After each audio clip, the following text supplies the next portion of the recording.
Wabarakatuh.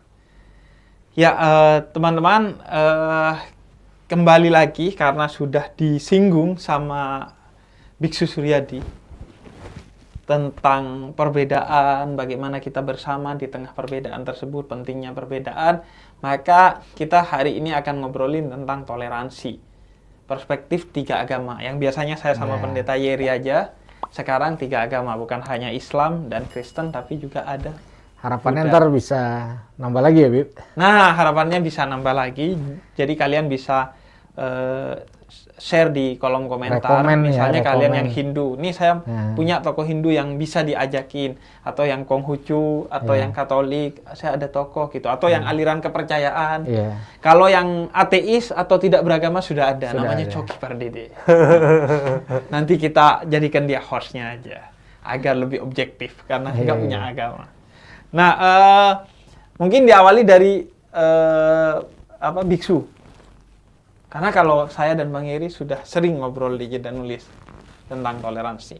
Biksu, toleransi, perbedaan kan sudah sempat disinggung di video kita sebelumnya. Kalau toleransi dalam agama Buddha, bagaimana, Biksu?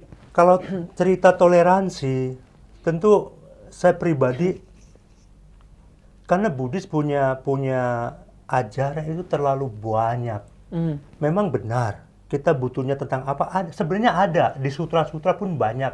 Tentang bagaimana negara itu harus diatur, memimpin negara. Tentu ada toleransi di dalamnya. Kalau tentang hidup bersama di antara orang yang berbeda agama, ada nggak? Ya, Pak. Misalnya dari sutra. Sutra banyak mengajarkan hal itu. Tentu apa? Berperilaku, karena Buddhis adalah murni. Pelajaran yang memang hampir sepenuhnya adalah tindak tanduk. Tindak tanduk. Kita berbuat demikian, bagaimana ya?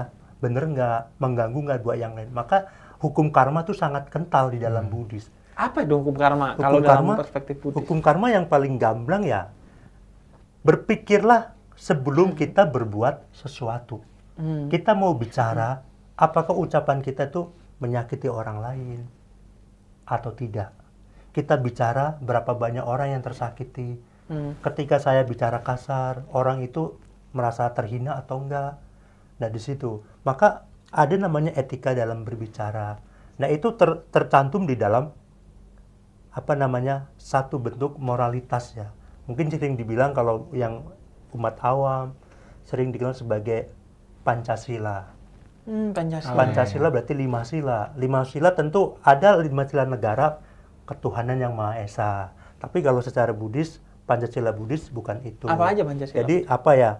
Tentu kita tidak boleh menghindari perilaku membunuh, jangan membunuh, mencuri, ya jangan kan? mencuri. Itu masuk dalam hal-hal yang memang Pancasila berkaitan itu. dengan iya.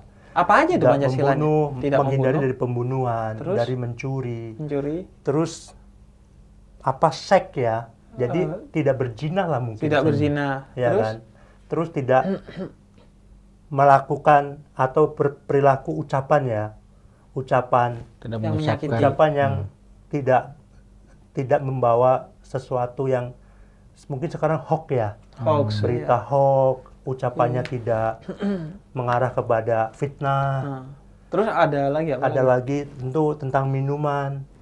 Oh, tentang makanan dan minuman, Makanan dan minuman yang baik, bisa ya? memabukkan lah begitu. Ada. Itu mabuk juga nggak boleh dalam juga. budaya.